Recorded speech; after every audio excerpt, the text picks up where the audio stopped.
Dear students, we are here to discuss the question which was asked in JEE Advanced 2024 Paper 1. Questions belongs to permutation and combination chapter. तो चलिए इसके बारे में बात करते हैं किस पैटर्न पे पूछा गया था और उस टाइम पर जो स्टूडेंट्स थे जेईई एडवांस एस्पिरेंट्स थे उनका इसको लेके क्या रिएक्शन था, किस तरीके से उन्होंने इस क्वेश्चन को अटेम्प्ट किया था नेशन वाइज, उसकी भी मैं आपको एक क्लैरिटी देता हूँ। ये जो क्वेश्चन है जो आपको यहाँ पे दिख रहा है, ये पूछा गया था +4 मार्क्स अगर सही होते हैं उसके अंदर और 0 अगर गलत अगर क्वेश्चन सॉल्व होता है 0 मार्क्स मिलेंगे। इन नॉन इंटीजर्स इसके आंसर्स आने वाले थे, इस सेक्शन के अंदर ही पूछा गया था। ठीक है, तो इस वजह से अगर ये मार्किंग स्कीम रखी जाती है तो आप नोटिस कीजिएगा उस टाइम पे जितने भी जेईई एडवांस के स्टूडेंट्स थे उन्होंने इसको लेके कैसे अटेम्प्ट किया था, कितने लोगों ने अटेम्प्ट किया था, किसका गलत हुआ था और कितने बच्चों का सही हुआ था, वो आप मार्किंग ऊपर देख सकते हैं। आप देख पा रहे हैं सिर्फ 4% स्टूडेंट ऐसे थे, 4.4% स्टूडेंट्स जिनका ये क्वेश्चन सही हुआ था। बाकी आप मान के चलिए 95% बच्चों से या तो सॉल्व ही नहीं हुआ या उन्होंने इस क्वेश्चन को अटेम्प्ट ही नहीं किया। तो अगर आपसे सवाल हो गया है तो बहुत बढ़िया बात है, आप देश के 4.5% बच्चों के अंदर आते हैं। आप देखिएगा 71% स्टूडेंट ऐसे, 70.94 स्टूडेंट ऐसे इनका क्वेश्चन गलत हुआ था। और आप देख सकते हैं नॉन अटेम्प्टेड की मैं बात कर रहा हूँ, 25% के आसपास बच्चे ऐसे जिन्होंने अटेम्प्ट ही नहीं किया। आप मान के चलिए 25% बच्चे ऐसे, 44,000 स्टूडेंट ऐसे हैं, इसमें कोई नेगेटिव मार्किंग नहीं थी। आप समझ पा रहे हैं बात को, अगर कोई तुक्का भी लगाते तो भी कोई परेशानी, इन्होंने रिस्क ही नहीं लिया। इसमें तो रिस्क भी नहीं कह सकते, इंस्ट्रक्शन को ही ढंग से नहीं पढ़ा तो छोड़ने का तो मतलब ही नहीं था। कुछ नहीं, कम से कम कोई नंबर ही लिख कर आ जाते। हालांकि नॉन नेगेटिव इंटीजर्स के अंदर आंसर को गैस करना बहुत मुश्किल होता है, तो फिर भी they should have tried at least some data, कुछ रिस्क तो लेना चाहिए। रिस्क जैसा कुछ है भी सही, नेगेटिव मार्किंग भी नहीं है। चलिए बात करते हैं 4% बच्चों में आने के लिए सवाल का कॉन्सेप्ट क्या है और इसको कैसे सीखा जाता है। चलिए coming to the question guys, तो पढ़िए ग्रुप ऑफ 9 स्टूडेंट्स हैं, S1 S2 S9, okay 9 students हैं, is to divided into the form of 3 teams. 3 team बनानी है XYZ की, ग्रुप फॉर्मेशन के ऊपर ही क्वेश्चन है और इनकी साइज भी बता रखी है, 2, 3 और 4 की इनकी साइज है। Suppose that S1 cannot be selected for the team X, S2 cannot be selected for the team Y, the number of this can be done. कैसी टीम बनाई जाए, चलिए शुरुआत करते हैं। तो सबसे पहले तो टोटल वेज हम देख लेते हैं। 9 स्टूडेंट्स हैं, इन 9 स्टूडेंट्स के अंदर से हम बात करने वाले हैं, एक X बनेगा, एक Y बनेगा और एक Z बनेगा। इसके अंदर 2 स्टूडेंट है, इसके अंदर 3 है और इसके अंदर है 4। तो चलिए बात करते हैं टोटल वेज कितने हो चुके हैं। इस बात को करने के लिए ग्रुप फॉर्मेशन के लिए क्या करना होगा, 9 फैक्टोरियल, 2 फैक्टोरियल, 3 फैक्टोरियल, 4 फैक्टोरियल। ठीक है, ये नंबर बनेगा। सारे ग्रुप्स का डेटा अलग अलग है तो इसलिए कुछ और डिवाइड करने की ज़रूरत नहीं है।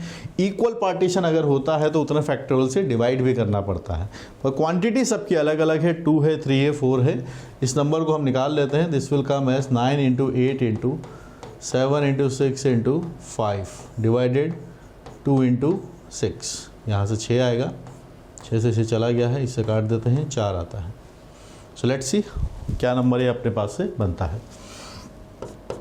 9 और 7 बनता है 63 and it is coming as 20। So we are having 1260। Total number of ways है 1260। अब जो हम नहीं चाहते, क्या नहीं चाहते, S1 X को बिलोंग नहीं करना चाहिए, S2 Y को बिलोंग नहीं करना चाहिए, नॉट लिखा हुआ है, और S2 Y को बिलोंग नहीं करना चाहिए।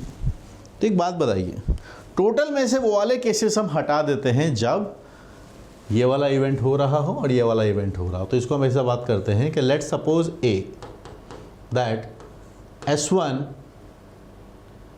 इज इन टीम X और B क्या सेट बना रहे number of ways, where S2 is in team Y। ठीक है, तो A हमने बात बना दिया जब S1 is from X and S2 is from Y। ठीक है, इनकी बात करते हैं, कितनी पॉसिबिलिटीज़ है उसके बारे में भी हम बात कर लेंगे। N ऑफ A की अगर हम बात करने जाएंगे तो समझिएगा आपके पास कितने थे, 9 थे। अब एक X टीम में आ चुका है, X के अंदर हमें 2 लोग चाहिए थे, तो आप इसको ऐसे समझिए, जब भी पीएनसी के ऐसे सवाल आता है आप उसको मूवी के डायरेक्टर की तरह समझिए कि हाँ, नो स्टूडेंट मेरे सामने है। जैसे आप इवेंट मैनेजर जो होता है, आप उसमें से टोटल निकाल दिया है कि 2, 3 और 4 का ग्रुप बनाना है। इवेंट ए के लिए हम ये चाहते हैं, इस पर्टिकुलर केस के लिए, कि S1 टीम X में जाए। तो जो नो स्टूडेंट सामने हैं, हमने सीधा बोला S1 को आप X टीम में चले जाओ, चला गया। Now how many of them are remaining? 8। So they are 8 students are remaining. अब आप मुझे बताइए इसका बाइफर्केशन कैसे होगा। अब जो X टीम में गया है, रिक्वायरमेंट 2 की थी, S1 आ चुका है, अब यहां पर 1 चाहिए। Y और Z के लिए कुछ नहीं है, वो जितना पहले चाहिए था अभी भी उतना ही चाहिए। X के लिए अब कितना चाहिए, लेकिन सिर्फ 1 चाहिए। तो इसका कितना पार्टीशन बनेगा? 8 factorial upon 1 factorial, 3 factorial, 4 factorial. Equal partition नहीं है कहीं पर भी, तो कुछ भी डिवाइड करने की ज़रूरत नहीं है, 1, 3, 4 ही रहेगा। डेटा निकालेंगे, 8 × 7 × 6 × 5 डिवाइडेड बाय 1 × 6, ये चला गया आपके पास से। 280 मेरे पास से आता है, ठीक है। This number is 280। अब बात करते हैं NB की। भाई इसके अंदर ऐसा कितने वेज होंगे, इस वाले के कितने वेज होंगे। अब S2 किसको जाना चाहिए? Y को। तो आप बताइए, फिर से वही 9 लोग सामने हैं, उसमें जिसका नाम S2 है उसको बोला Y में चले जाइए। तो क्या सिचुएशन बची? 8 बच्चे थे, 8 स्टूडेंट्स हैं। X को कितना चाहिए? 2। Y को कितना चाहिए? Y को चाहिए था 3, पर S2 आ चुका है। S2 आ चुका है तो अब इसको कितना देना पड़ेगा? 2 स्टूडेंट्स की और रिक्वायरमेंट है। सो रिक्वायरमेंट अब इसकी 2 बची है और Z की आपके पास से 4 है। तो इसके लिए क्या केस बनेगा? वही 8 factorial divided by 2 factorial, 2 factorial, 4 factorial. अब आप समझिएगा, इक्वल पार्टीशन है, दोनों सेम हो गए हैं। जब इक्वल पार्टीशन होता है तो उतने फैक्टोरियल से डिवाइड भी करना पड़ता है। डिवाइड कर दिया क्योंकि इक्वल पार्टीशन हुआ है। अब यहाँ पर प्रॉब्लम कैसे आएगी समझिएगा। 8 स्टूडेंट थे, S2 ऑलरेडी Y में जा चुका है। Y के पास अभी 2 स्टूडेंट्स की और जगह है, क्योंकि Y के अंदर 3 टोटल है। जब 8 स्टूडेंट में से ग्रुप बनेंगे, एक 4 स्टूडेंट का बनेगा, तो वो 4 ऑटोमेटिकली डिसाइडेड है किसके पास जाएगा? Z के पास जाएगा, सीधा जाके Z के पास चले जाएंगे। अब बचा है 2 और 2। X के पास 2 है, Y के पास भी 2 है। अब ये जो 2 और 2 बचे हैं, वो 2 बच्चों का ग्रुप है। अब कौन सा X होगा कौन सा Y होगा ये डिसाइड करना पड़ेगा। अभी आई बात समझ में? क्योंकि 2 स्टूडेंट्स के 2 ग्रुप हैं, कौन सा X है कौन सा Y है, तो यहाँ इनको डिस्ट्रीब्यूट करना पड़ेगा। There is 2 factorial for that. इसके लिए 2 फैक्टोरियल आएगा। चलिए यहाँ क्यों नहीं आया? अरे तीनों अलग अलग थे, तो 2 वाला ग्रुप अपने आप X के पास चला गया, 3 वाला अपने आप Y के पास चला गया, 4 वाला अपने आप Z के पास चला गया। सर यहाँ क्यों नहीं हुआ? 1 वाला ऑटोमेटिकली X के पास चला गया, 3 वाला Y के पास चला गया, 4 वाला Z के पास चला गया। कोई कन्फ्यूजन था ही नहीं। कन्फ्यूजन यहाँ जनरेट हुआ जब इक्वल पार्टीशन हुआ।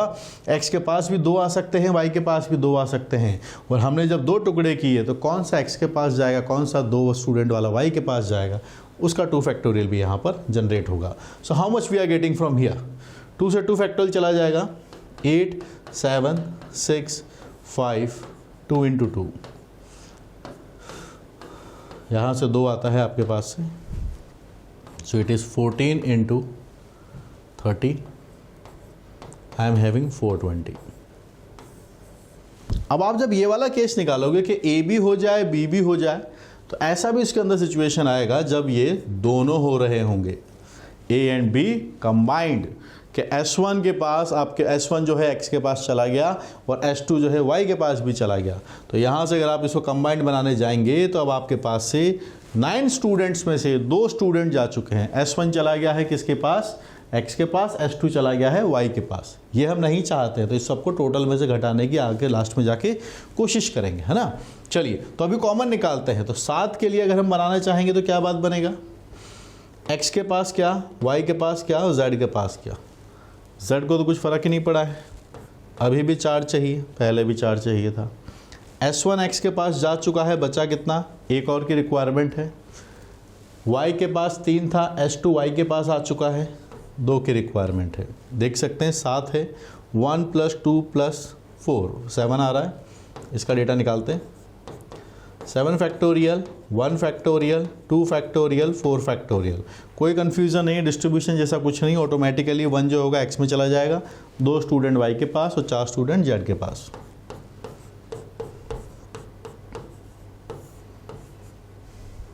ये डेटा हम निकाल देंगे यहाँ से।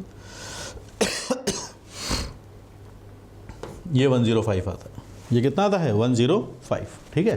तो अब हमसे पूछा क्या है, हमसे ये पूछा है कि S1 x के पास ना जाए, एंड लिखा हुआ है यहाँ पे, ध्यान दीजिएगा, एंड, और हम चाहते हैं कि S2 भी y के पास ना जाए। तो रिक्वायर्ड जो वेज हैं, रिक्वायर्ड वेज जो हमको चाहिए वो कैसे निकल के आएंगे, वो निकल के आएंगे टोटल माइनस वो सारे केसेस हटा दीजिए जब S1 x के पास जाएगा और S2 y के पास जाएगा। So we are removing this cases. Union वाला केस हम हटाएंगे। यूनियन वाला अपने पास 1260 आया था, पहला वाला टोटल केस, दिस नंबर। और यूनियन वाला नंबर कैसे निकलेगा अपने पास से, n of a, n of b, n of a common b, bracket बंद। n ऑफ a कितना है अपने पास है 280, n ऑफ b कितना है अपने पास 420, और n of a common b कितना है अपने पास से 105। आप यहाँ से हटा दीजिए तो आपको पता चल जाएगा कितना नंबर बनता है। दिस इज़ 1260, ये आपके पास यहाँ से 700 आपके पास से आने वाला है, 6 है 700 और 105 है। 700 हटा दीजिए यहाँ से, 560 plus 105, 665 is the answer guys. 665 answer निकालने वाले जो स्टूडेंट्स थे, अभी आपने देखा कितने स्टूडेंट्स हैं पूरे इंडिया में, ओनली 4.4%। पैसे ब्रिलियंट स्टूडेंट्स हैं 7938, और कुछ स्टूडेंट ऐसे होंगे जिन्होंने हो सकता है इस कैलकुलेशन के अंदर ये 2 मिस कर दिया हो, यहाँ जाके फंस गए हो। पर ब्रिलियंट क्वेश्चन जिसमें पूछा गया, ऐसे ढेर सारे क्वेश्चंस आपको मेरी जो बुक्स हैं उसमें सॉल्व करने को मिलेंगे, ताकि आपकी प्रैक्टिस और रिफाइन हो। इनको आप अटैम्प्ट कीजिए, अच्छा सॉल्व करेंगे तो आपके पास बेटर सॉल्यूशंस रहेंगे, एक मेथोडोलॉजी डेवलप होगी जब इस कॉन्सेप्ट के आप सवाल और करेंगे ग्रुप फॉर्मेशन के। और भी जो दूसरे मैथमेटिक्स के ब्रांचेज है उसकी बुक्स यहाँ पर आपको देखने को दिख रही हैं। प्रीवियस ईयर की भी बुक है, algebra, calculus, vector 3D, trigonometry, सब अवेलेबल है, कोऑर्डिनेट ज्योमेट्री। तो इनको पढ़िए, और मुझसे लाइव पढ़ने के लिए you can install Uplift JEE app.